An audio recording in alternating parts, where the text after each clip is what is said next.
Gente, seguinte, título da mensagem de hoje é Como crescer em devoção e ir para o inferno. Abre sua Bíblia aí em Romanos, capítulo 10, a gente vai ler do versículo 1 ao 4. Vamos aprender hoje.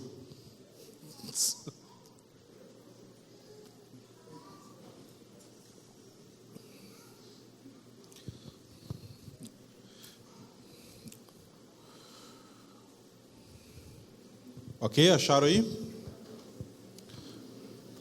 Então, Romanos capítulo 10, versículo 1 ao 4.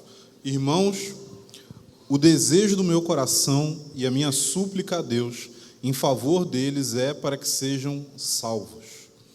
Porque dou testemunho a favor deles de que têm zelo por Deus, porém não com entendimento, desconhecendo a justiça de Deus e procurando estabelecer a sua própria justiça, não se sujeitaram à justiça que vem de Deus, porque o fim da lei é Cristo para a justiça de todo aquele que crê. Então, irmãos, hoje eu quero falar um pouco, a gente está continuando aqui, né? Para você que é novo aqui, a gente está continuando a nossa série aqui em Romanos, né? Essa série que tem durado quase 4 anos, mas a gente tem esperança de que ela vai terminar. Esse ano a gente termina o livro de Romanos e aí a gente começa outro, que aí vai, sabe-se lá Deus quanto tempo. Mas a passagem aqui de Romanos capítulo 10, uma coisa que é importante para você entender é que Romanos capítulo 10 acontece logo depois de Romanos capítulo 9.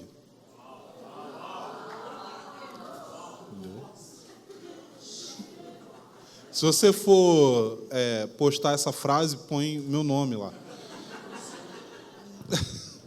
Mas por que é importante a gente saber o contexto do capítulo 9? Porque o capítulo 9, para você que não acompanhou as outras pregações aqui, é um capítulo em que Paulo está falando a respeito de 2 assuntos. Um deles é sobre a soberania de Deus.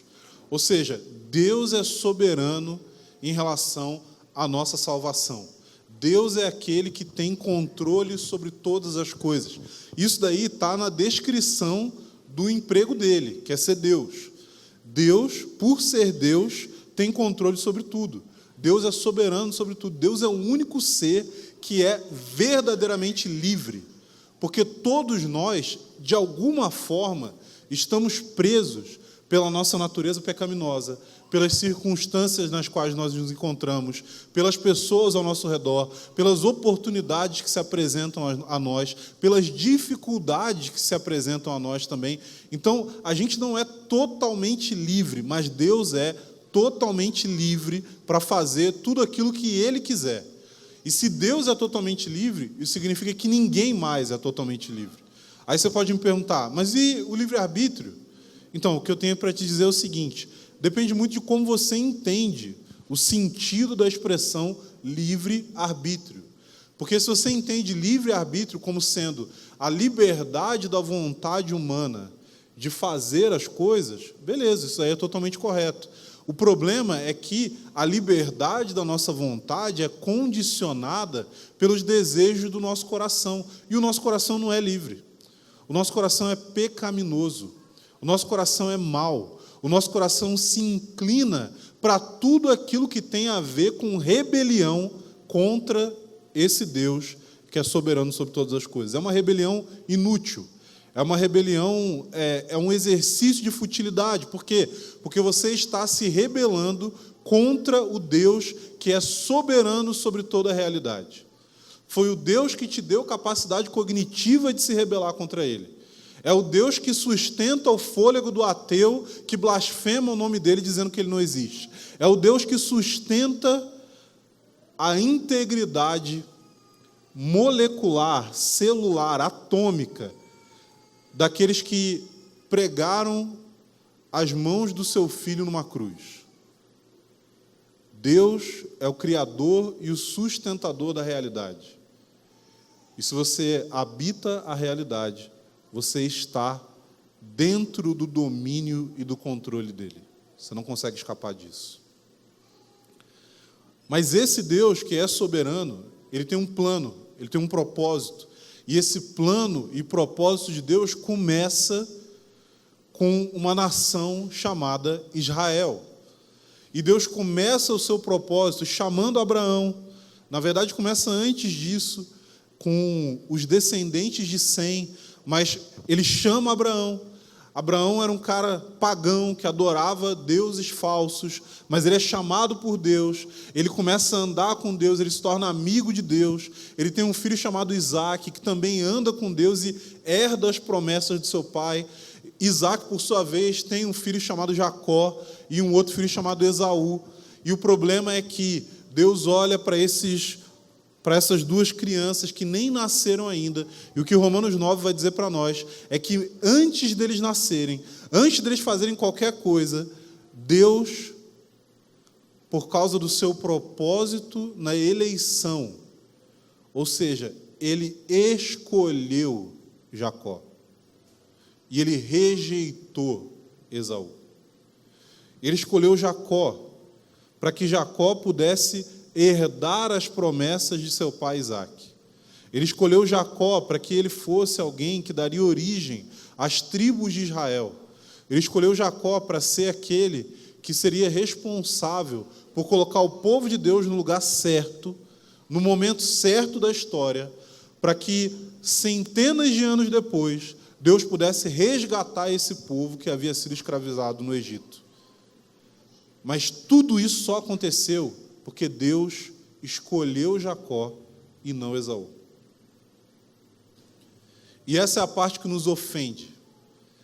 Essa é a parte que nos deixa tremendo de medo pela nossa falta de controle ou profundamente revoltados, olhando para Deus e dizendo: você não tem o direito de fazer isso.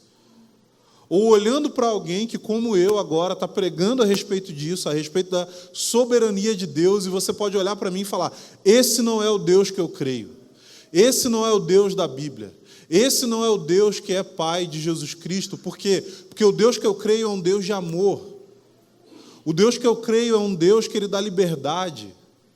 Sim, Deus de fato é um Deus de amor, Deus de fato é um Deus que dá liberdade, mas Deus também é um Deus de misericórdia. E a misericórdia de Deus faz com que Ele, sim, nos escolha, a princípio, contra a nossa vontade. A princípio, contra. Porque, como eu sempre gosto de citar, Paulo, que está escrevendo essa carta aqui, tem uma experiência muito peculiar com essa doutrina da soberania de Deus. Porque Paulo, sendo um judeu, fariseu, zeloso da lei, estava ali no seu caminho para prender e matar cristãos. De repente, na estrada de Damasco, enquanto ele prosseguia para prender e matar os cristãos, ele usa do seu livre-arbítrio para se tornar um.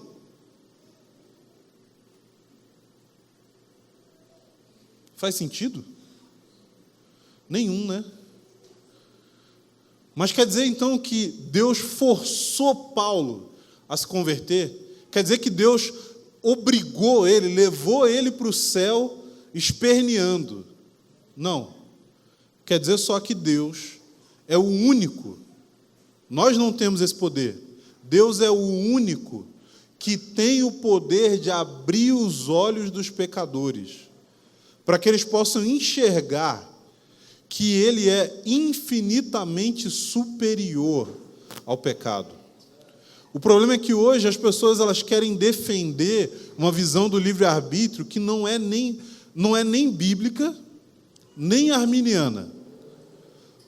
Porque mesmo dentro do arminianismo, que seria a posição oposta a essa que eu estou dizendo aqui, que vai dizer que Deus não escolheu baseado somente na sua soberania, mas Deus escolheu baseado naquilo que Ele previu que as pessoas teriam como uma reação à mensagem do Evangelho. Mesmo dentro do arminianismo, você tem uma doutrina chamada graça preveniente, que tem como objetivo dizer: olha, a gente não consegue escolher.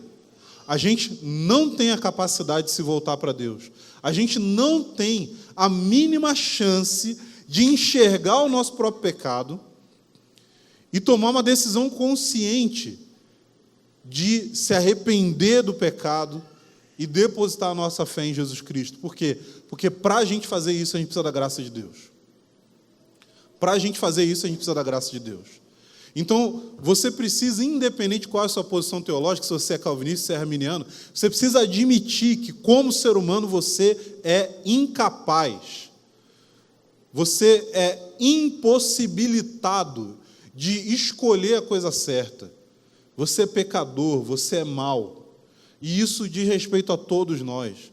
Isso diz respeito a todos nós desde a infância. Alguém pode falar, não, mas a criança é inocente. Inocente coisa nenhuma. Se você falar isso, ou você não tem uma criança, fala assim, a criança é inocente.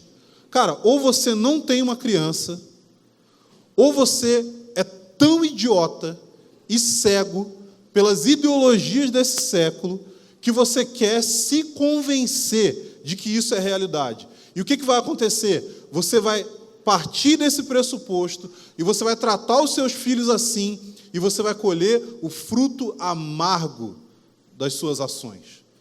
Você vai colher o fruto amargo do abraçar de ideologias seculares que vão contra a Bíblia.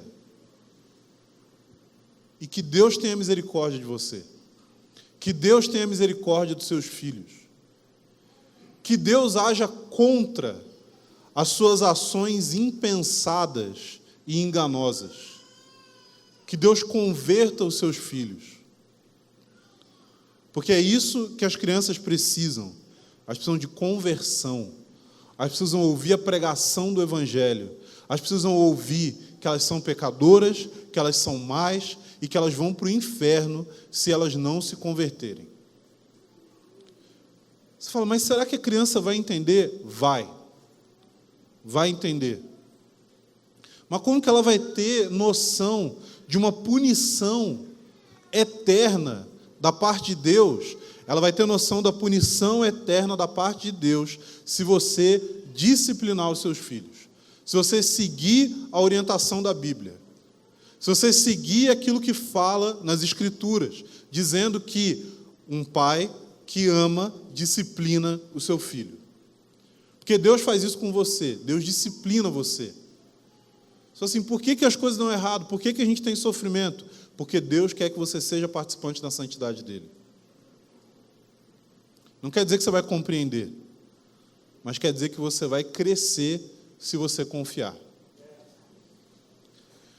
Então, Paulo está falando a partir desse contexto de que Deus é um Deus que elegeu, escolheu Jacó, escolheu a nação de Israel.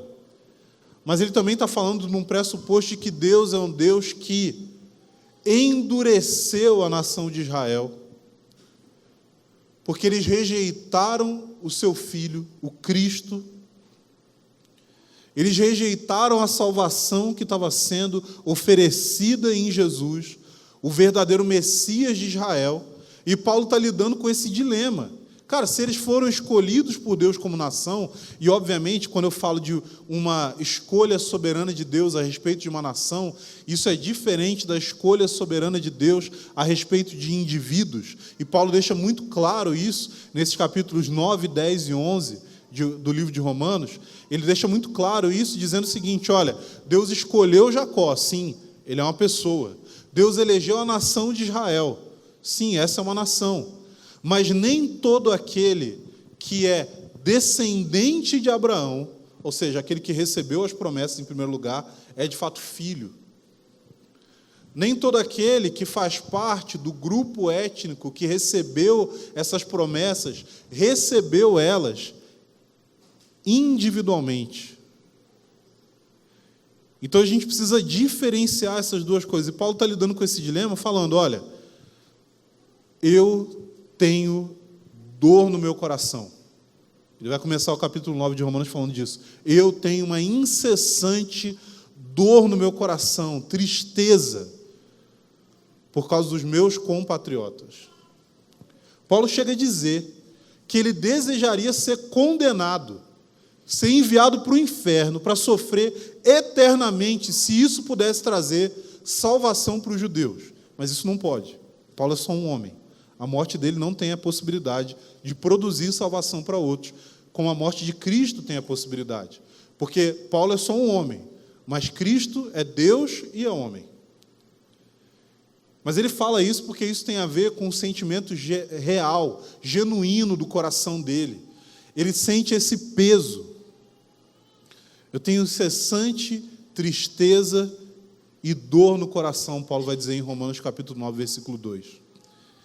Ele deseja a salvação dos seus compatriotas, mas ele entende que Deus endureceu o coração de grande parte da nação de Israel, não de todos, porque tem um remanescente, o próprio Paulo é judeu, mas ele endureceu grande parte da nação de Israel para que o evangelho pudesse chegar até nós, gentios. Ele fez isso para que, por meio da rejeição deles, por fato deles terem rejeitado Jesus, a mensagem e a salvação pudesse chegar até nós aqui, hoje, aqui no Brasil. Paulo estava falando disso. Ele estava falando desse acontecimento, ele estava falando da sua e da minha presença aqui, hoje, louvando a Deus, exaltando o nome de Jesus. Por quê? Porque Deus endureceu o coração da nação de Israel para que a mensagem do evangelho do reino de Deus chegasse até nós. Ele fez isso. Mas isso não muda o fato de que Paulo novamente cita aqui que o desejo do coração dele, que a súplica que ele tem diante de Deus, é que a sua nação, o povo judeu, a nação de Israel, que eles sejam salvos. Esse é o desejo dele. Um desejo pela salvação daqueles que estão perdidos. E a gente precisa olhar para isso daqui e entender que não existe nenhum tipo de incompatibilidade entre você ter uma clareza a respeito da soberania de Deus na salvação e você ter um peso no seu coração para que as pessoas sejam salvas. Existem duas doutrinas que muitas vezes são associadas, mas elas não poderiam estar mais distantes uma da outra. Essas doutrinas são o calvinismo, no que diz respeito à sua soteriologia, ou seja, a sua doutrina da salvação, e aquilo que foi chamado historicamente de hipercalvinismo, que não tem nada a ver com calvinismo. Porque é uma distorção, é uma ideia que, se Deus é quem salva os perdidos, então Deus é que vai atrair os perdidos até nós para que eles sejam salvos. Mas a movimentação de Deus não é de atrair os perdidos até Ele. A movimentação de Deus não é de fazer com que as pessoas venham até nós. Deus não está preocupado em atrair quem não o conhece para que possa vir até nós e conhecê-lo. Porque a intenção, o propósito e a ação de Deus não é de atraí-los até nós, mas é de enviar-nos até eles. E Paulo tem total noção disso. Paulo sabe que ele mesmo é o apóstolo, enviado, seria a tradução da palavra apóstolo. Ele é alguém que foi enviado para poder pregar o evangelho para os gentios, tendo como objetivo que a salvação dos gentios gere ciúmes em Israel, para que Israel possa, de fato, reconhecer quem é o seu verdadeiro Messias, Jesus. Mas assim como Paulo é um enviado, assim como Paulo é aquele que vai até os perdidos, todos nós, como discípulos de Jesus, somos enviados nesse mundo para pregar o evangelho às nações. Todos nós temos uma missão que paira sobre nós, e isso não é incompatível com o calvinismo. Isso não é incompatível com a doutrina da eleição, da predestinação, com o fato de que Deus escolhe aqueles que vão ser salvos. Não, isso não é incompatível. Por quê? Porque se eu creio que Deus escolheu, se eu creio que Deus elegeu, se eu creio que Deus tem pessoas que pertencem a Ele e que estão espalhadas pelas nações, mas que esse mesmo Deus que escolheu, Ele também ordenou que eu fosse. Deus não escolheu só quem, mas Ele escolheu também como. Deus escolheu quem vai ser salvo, mas Ele escolheu que essas pessoas seriam salvas por meio da nossa pregação da mensagem do Evangelho. O problema é que hoje a gente tem muitas pessoas que são nominalmente calvinistas, mas que na prática são hipercalvinistas.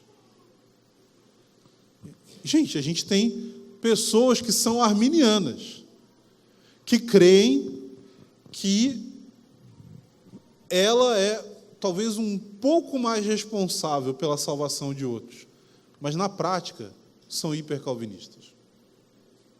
Na prática, não tem preocupação de pregar o Evangelho. Na prática, não tem preocupação de se aproximar da vida de pessoas que não conhecem Jesus. Na prática, não tem dor no coração, não tem tristeza, não tem peso, não tem desejo de ver pessoas sendo salvas.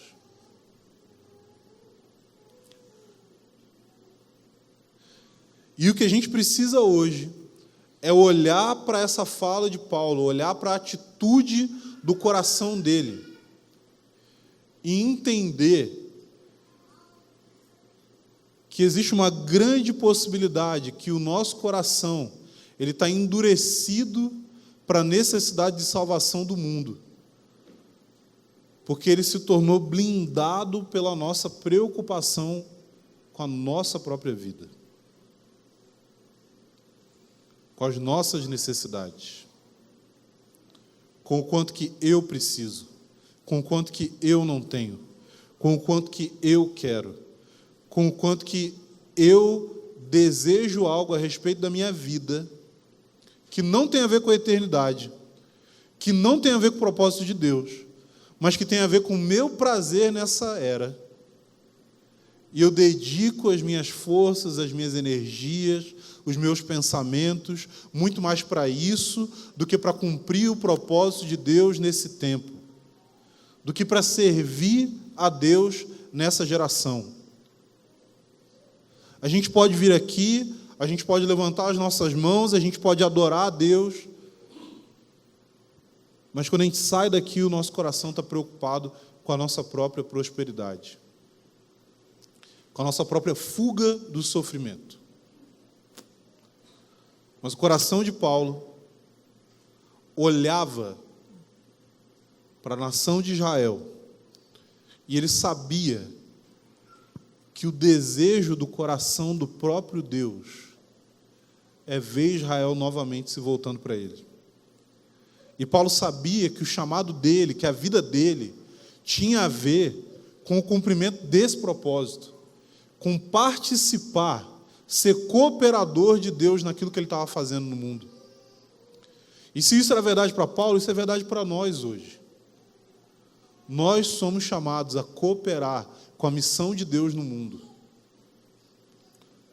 Mas para que a gente faça isso, a gente precisa ter uma perspectiva correta a respeito não só do plano de Deus, mas a respeito da mensagem do Evangelho que está inserida nesse plano. Porque se a gente não tiver uma perspectiva correta a respeito da mensagem do Evangelho que está inserida no plano de Deus, o que vai acontecer é que você vai ouvir isso que eu estou pregando aqui, você vai se sentir condenado porque você não evangeliza, você vai sair daqui mal, você vai talvez agora mesmo, enquanto eu estou falando isso, você está assumindo o compromisso das pessoas para quem você vai pregar o evangelho durante essa semana, para que você possa chegar para Deus e falar assim: Deus, eu fiz. Pronto, Deus. Estou livre da culpa. Estou livre do sangue. Estou livre da condenação. Eu fiz aquilo que eu precisava fazer. E a partir do momento que você tem esse tipo de atitude, o que você está entendendo é o zelo de Paulo, o coração de Paulo, mas não o entendimento de Paulo. Porque você está se tornando semelhante aos compatriotas judeus de Paulo, que tinham zelo, mas sem entendimento. Que tinham zelo por Deus, pela sua obra, para aquilo que Ele quer fazer, para o propósito de Deus, mas não tinham entendimento de como Deus deseja realizar isso. Paulo não está falando isso daqui, gente, para a gente ficar condenado. Paulo não está falando isso daqui para a gente começar a fazer uma série de compromissos mentais para fazer coisas que vão fazer com que agora eu não esteja mais no erro com Deus. Paulo está falando isso daqui porque isso é o que flui do transbordar do coração dele. Mas o transbordar do coração dele tem um motivo. E é exatamente esse motivo que os judeus não entendiam. Era exatamente esse motivo que o próprio Paulo não entendia. Porque Paulo também era alguém que tinha extremo zelo, mas que também não tinha entendimento. O problema é que a gente está certo em ouvir a respeito desse zelo de Paulo, do coração dele, e chegar diante de Deus e pedir: Senhor, quebra o meu coração, me mostra o seu coração, me mostra o seu zelo, o seu desejo. Mas a gente está errado se a gente fizer isso como uma forma de estabelecer a nossa própria justiça. A gente está errado se a gente quiser fazer isso como uma forma de não mais sentir culpa. A gente está errado se a gente fizer isso como uma forma de sentir que a gente cumpriu com aquilo que a gente precisava cumprir. E que agora está tudo bem entre nós e Deus. Pronto, Deus, eu evangelizei as pessoas. Eu preguei. Eu falei o que eu precisava falar. E agora eu estou livre desse peso de me sentir pressionado com o fato de que eu não faço isso. Porque esse não é o caminho do Evangelho. O problema é que os compatriotas de Paulo tinham religião sem realidade. Os compatriotas de Paulo, eles tinham um zelo que era admirável. E um zelo que talvez você olha para a sua própria vida e você admira o tempo em que você tinha ele. Você olha para um momento na sua própria história, você fala assim: cara, nessa época eu orava. Nessa época eu lia mais a palavra. Nessa época eu buscava mais a Deus. Nessa época eu jejuava mais. Nessa época eu fazia as coisas, eu pregava o Evangelho. E o que aconteceu com você foi que você, infelizmente, cara, aprendeu que você não conquista a sua salvação pelas suas boas obras. E a partir do momento que você encontrou com a graça de Deus, a partir do momento que você recebeu o entendimento sobre o fato de que Deus não aceita você baseado naquilo que você faz, você parou de fazer, você diminuiu, você arrefeceu. Você parou de pagar o preço.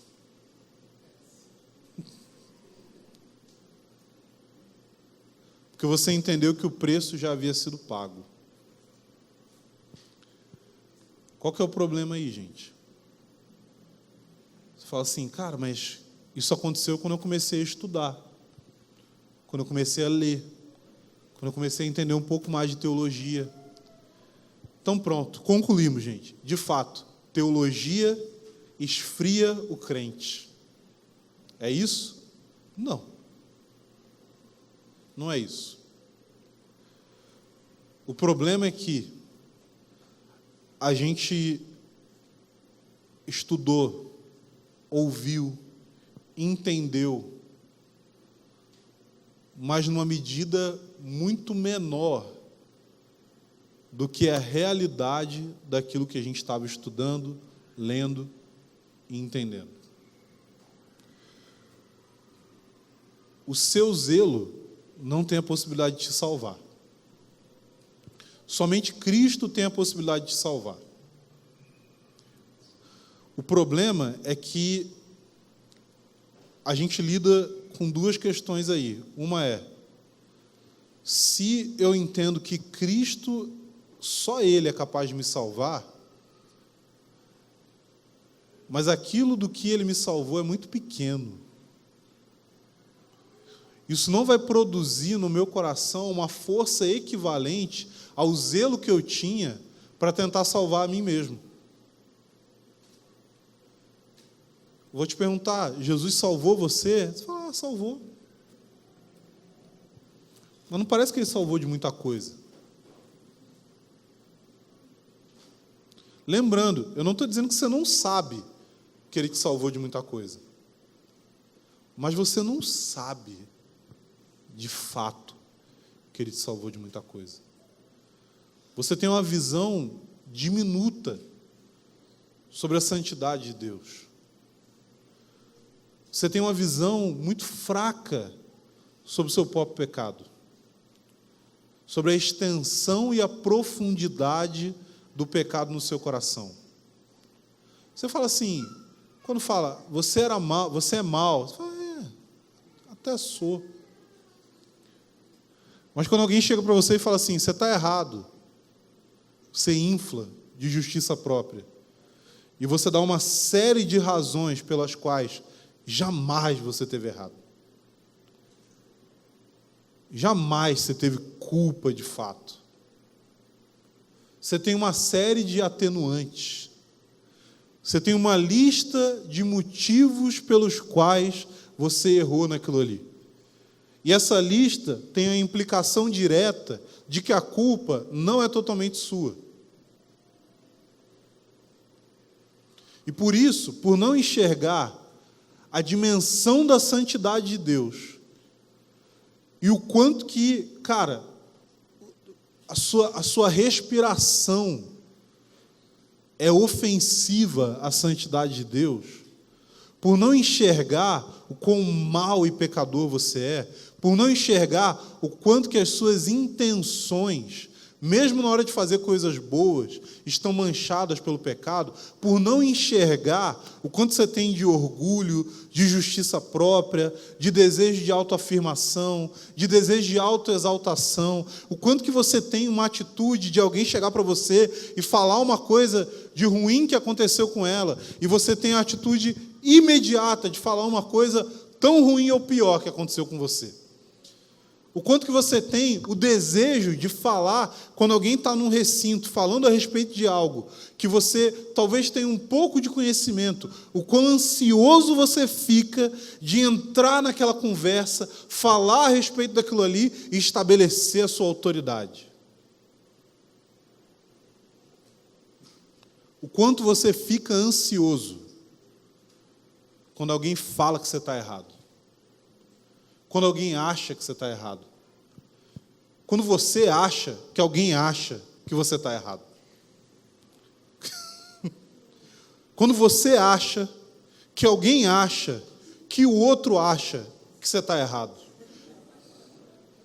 Eu preciso ir lá desfazer esse mal-entendido. Por quê? Porque eu preciso preservar minha imagem de perfeição diante das pessoas. Eu tenho que falar duas coisas sobre isso. Uma é, essa imagem não existe. As pessoas enxergam coisas a seu respeito que você não enxerga. E outra coisa é, as pessoas não dão tanta importância assim para você. Mas é porque a pessoa me tratou estranho. Caraca, sério? Você é o centro do universo. A pessoa não pode ter dormido mal, a pessoa não pode ter brigado com o cônjuge, a pessoa não pode estar com, sei lá, dor de barriga. Não tem essa possibilidade. É você. É você. O problema é com você.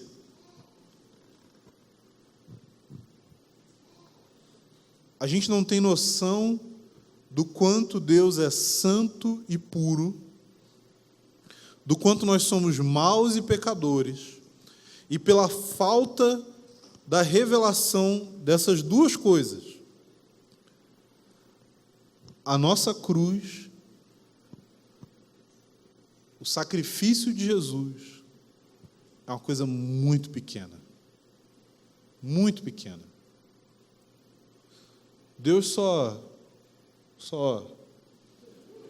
jogou um temperinho. E é isso que eles não entendiam. Gente, o zelo dos fariseus era impressionante.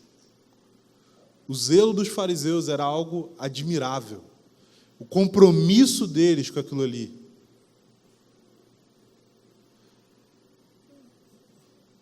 Mas não tinha realidade. Não tinha conhecimento de Deus. Não tinha evangelho. Por isso era vazio. Mas a gente pode ficar no limbo entre ser um fariseu e ser um cristão escandalizado pelo tamanho, profundidade e intensidade da graça de Deus sobre as nossas vidas. Às vezes, a gente não se tornou cristão ainda. A gente só é ex-fariseu.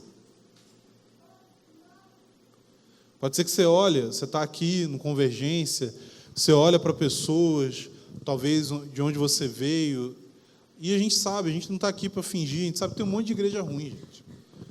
Tem um monte de igreja ruim, tem um monte de igreja que não deveria existir, que tinha que fechar.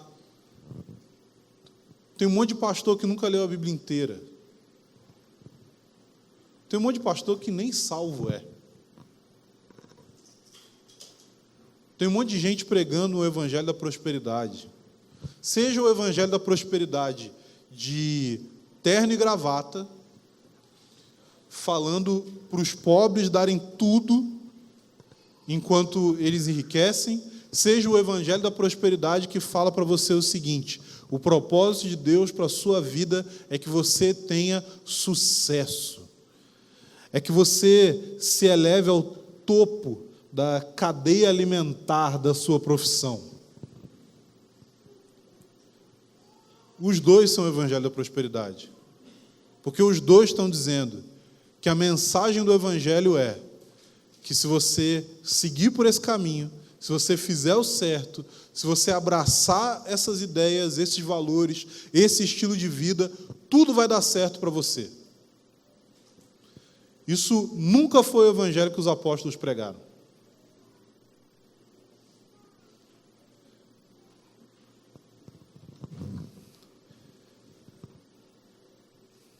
Você consegue abandonar a sua justiça?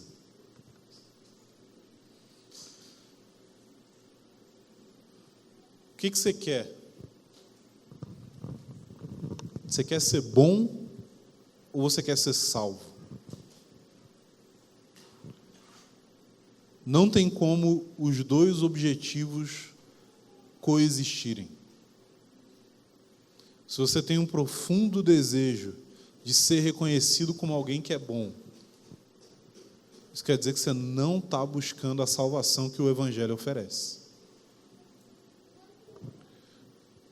O Evangelho é uma sentença de morte para a nossa justiça própria, para o nosso orgulho, para o nosso pensamento autocentrado. O Evangelho é a única coisa que tem a capacidade de fazer com que o nosso coração tenha uma atitude que, quando as pessoas vierem para falar para você, eu preciso falar com você sobre algo que eu acho que você está errando. O Evangelho é a única coisa que tem capacidade de fazer com que você seja imune ao seu sangue gelar quando você ouve essa frase. Que é a pior coisa, né, que você pode falar para alguém. Você não precisa nem falar que é uma coisa ruim. Você pode falar assim: cara, eu preciso conversar com você depois. Eu tenho que tomar cuidado hoje, na hora de mandar mensagem no WhatsApp para alguém, né? Porque se eu falo assim: cara, precisava conversar contigo, a pessoa já acha que é alguma coisa ruim. A pessoa já fica assim: ai meu Deus, o que eu fiz de errado? Ai, caramba, o que eu...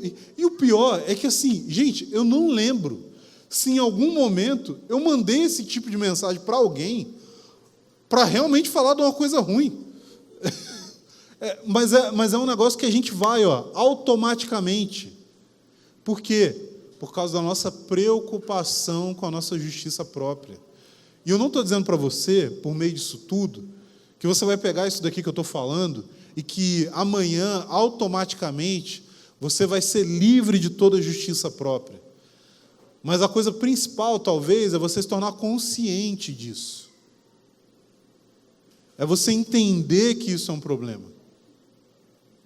É você entender que quando o seu sangue gela, porque você acha que alguém vai dizer que você está errado em alguma coisa, isso daí é o seu orgulho e o seu desejo de ser justo pela sua própria força. E aí o que vai acontecer é que você vai ficar bem em relação a isso. Você vai olhar para o que está acontecendo e você vai falar assim: não, isso é meu orgulho. Não estou dizendo que vai desaparecer de uma hora para outra. Eu estou dizendo que você vai conseguir olhar com clareza para aquilo que está acontecendo.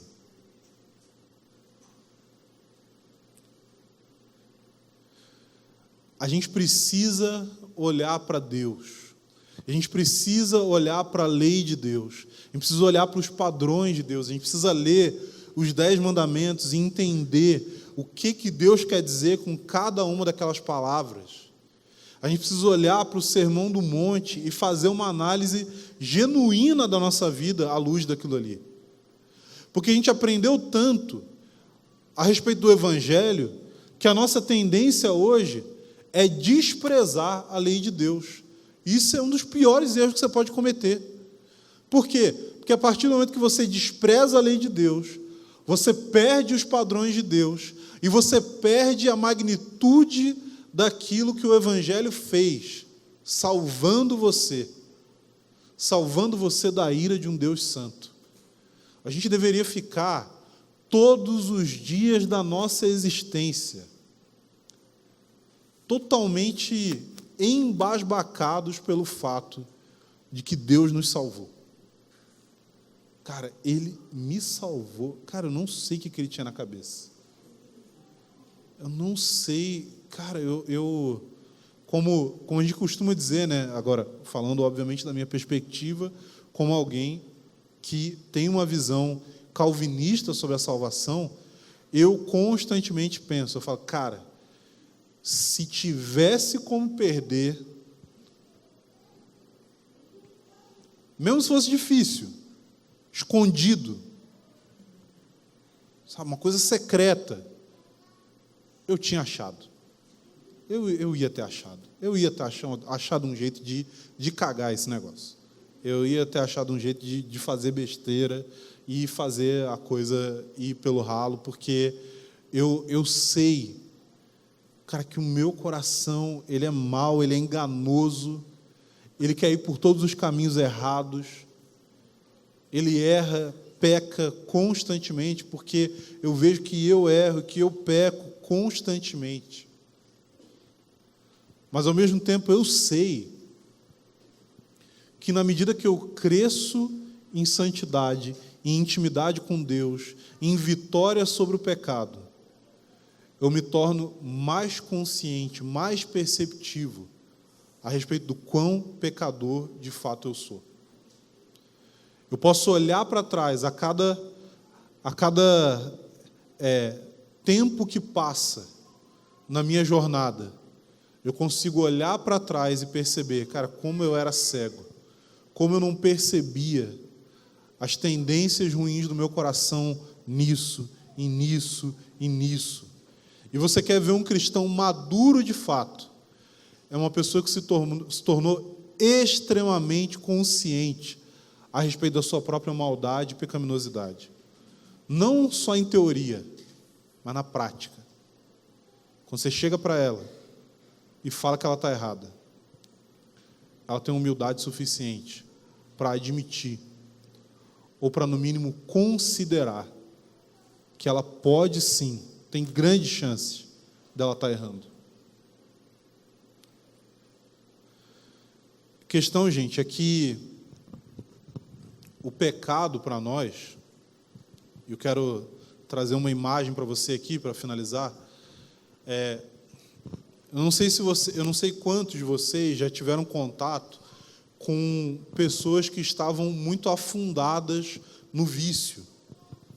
Seja num ambiente, talvez, que você frequentava e você via pessoas ali envolvidas com álcool, com drogas, com crack, por exemplo, e aí você via a situação daquela pessoa. E você consegue ver uma diferença absurda entre uma pessoa que estava numa situação dessa e conseguiu se recuperar.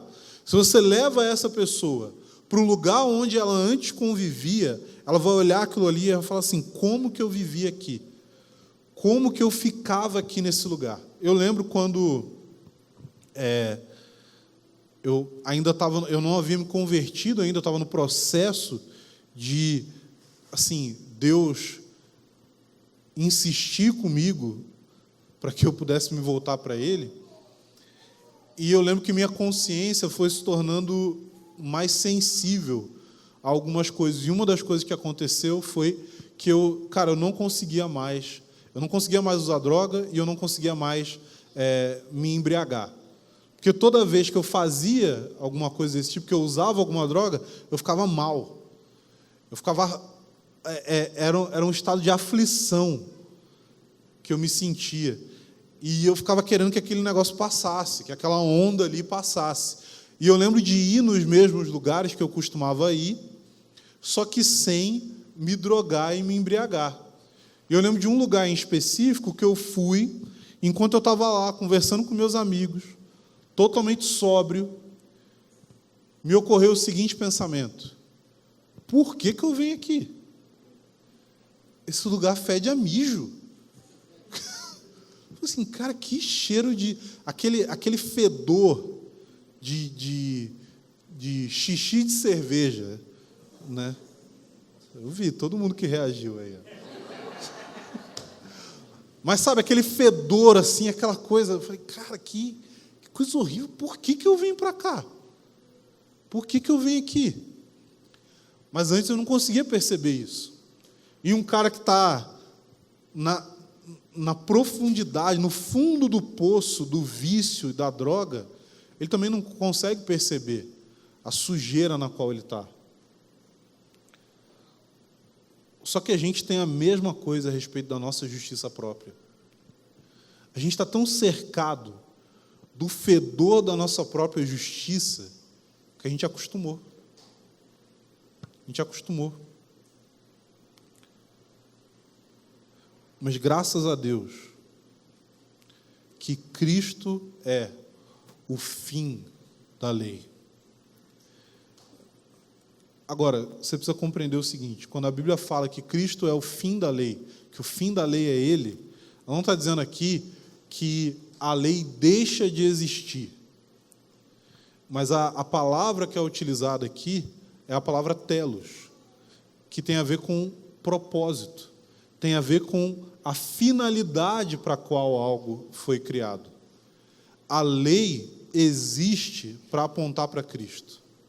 A lei existe para mostrar, primeiro, esse é o padrão de Deus.